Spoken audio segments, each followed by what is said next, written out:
welcome back to 996 to how an incredible bounce back win for the Coyotes. The team needed that, the fans needed that too. It was pretty much doom and gloom after the Islanders game, but level-headed take. They faced two of the best goalies in a back-to-back scenario, and it just didn't work out, but a bounce back win against the St. Louis Blues 6-2, a dominating performance by the Coyotes. Honestly, everyone played awesome. Maybe if I had to pick one player who, was a bit didn't play as well, was lost in Cross, but he'll get there. But from the goaltending to the defense to the offense, I gotta say the defense for the Coyotes, it's been sneaky and underrated.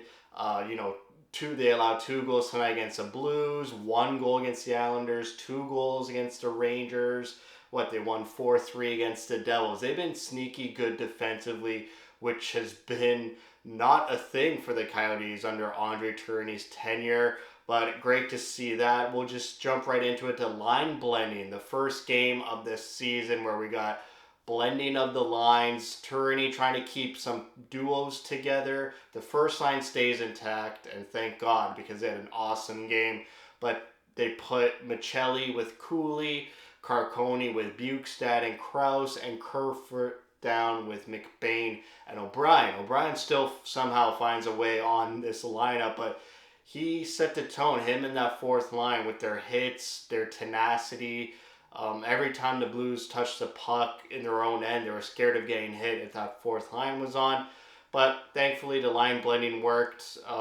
The Coyotes started off pretty good. They had a 2-on-1 with Schmaltz and Hayden. Hayden had a couple great looks in this first period, and then a big save by Connor Ingram. And it seemed like I forgot about this. Thank God I write down notes. Ingram from post to post, toe save on a wraparound. That kind of set the tone that Ingram was in the game. And then, the fourth line gets it going, and then we go on the power play, and Nick Bukestad gets the first goal from assists from Michelli and Valimaki. Michelli, another player who had a couple bad games, maybe a trio of bad games, but tonight was awesome, had 2 assists on the night. They controlled the whole last half of that first period, the Coyotes did. They outshot the St. Louis Blues 11-7. They go into the second period, first line magic right away, and Keller scores some assists from Schmaltz. The first line is just magic. It's starting to get its gears going again, just like last year. I can't wait until this line is just humming consistently. They're a bit quiet against the Rangers and Islanders, but they're very, very good tonight. And an underrated part or aspect of this line is their back checking. And I think it's infectious from Nick Schmaltz. Nick Schmaltz was always known as a great back checker. The way he just hustles back, gets his stick in there on the back check to break up plays, break up passes. But Keller and Hayden are doing it too, and you're kind of seeing it from other players as well. I saw Michelli do it a couple times too. Just they have great speed going on the offense. You got to use that speed on the defense, and I think that's helping out the team defense as well. They go on a penalty kill. Carcone had the best chance on that penalty kill. I think he had a 2-on-1 that was saved. Stetcher got that penalty, and then right when it expired, Stetcher had a partial breakaway that was saved. So it was 2-0, and then after that, Stetcher chance after the penalty. The Blues make it 2-1, but shortly after, like 40 seconds later, Carcone makes it 3-1, and that kind of, stopped the Blues from playing ever again in this game. Basically, the Blues made it 2-1, but when Carcone scored that goal right away, it just blew the wind out of the sails of the St. Louis Blues team and the fans. Carcone with that straight north-south speed cuts to the front of the middle and attacks the net. A very courageous move by Carcone. I know I'm a bit hard on Carcone, but great to see him use his speed. He had that chance, like I said, the 2-on-1. He had this goal, and he had a one-timer in the third period that was saved. So Carcone getting in on the offense on that new line with Bukestad and Krause. Shortly after that Carcone goal, Nick Schmaltz scores from Clayton Keller, capitalized on the turnover and make it 4-1. And then they go on a penalty kill, and the Blues got all of their shots in that second period on this power play. The shots were 15-15 in the second period, but I mean like 10 of those 15 shots for the Blues were on that power play and an earlier power play in the second period, but the second period was just dominated 5-on-5 by the Coyotes. I would say 5-on-5 this game, it was all Coyotes. The third period, it seemed like the Blues didn't even show up. And it starts again with the first line spending their whole first shift in the zone, drawing a penalty, and then Zucker scores his first as a Coyote from, again, Michelli and Valimaki, making it 5-1, stamping their stamp on this game, saying we're going to blow you guys out and we're going to keep going. Blues made it a bit close with a goal right after that, making it 5-2. But they get another power play the Coyotes do near the end, and Cooley gets an assist on Durzee's second goal of the season. Cooley with 4 points in his first 4 games. Still looking for that first NHL goal in his career. I thought the Coyotes played an amazing game, top to bottom.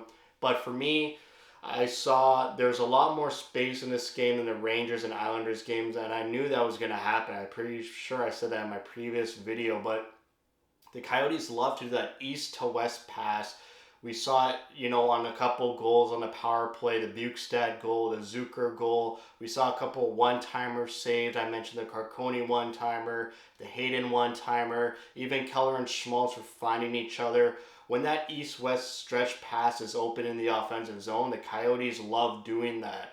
And, they love scoring goals off those plays. But in those Rangers and Islanders games, if it's not there, they really didn't know what to do. They couldn't adapt well. And so that's one of my concerns is, they probably have these true plays a coach writes up on his whiteboard and the players love doing. It's tried and true. Like, this works. We're comfortable with it. We're consistent with it. We could get a lot of goals this way. But when that's blocked, the Rangers did a great job with their sticks in the middle. And the Islanders were just so stout defensively and stifling any creativity for the Coyotes. So when they go into games like that, they need to learn to do something else. Zucker was saying after the Islanders game, they just got to get pucks to the net. And they did. They got over 40 shots in this game. The only second time since the start of last season, I believe. I honestly can't even remember the last time the Coyotes put 40 shots on net. They outshot the Blues 42 to 26, 55% on the face-offs. Whenever they're above 50% of face-offs, they win the game. On the power play, they were 3 for 4, 75% on the power play. That's just dirty numbers. And the penalty kill was perfect, 2 for 2.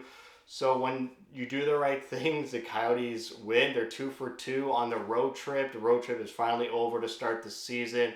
It's pretty tough to start the season on the road on the Eastern time zone. You're 3 hours, off your regular time zone at home in Arizona. They go home.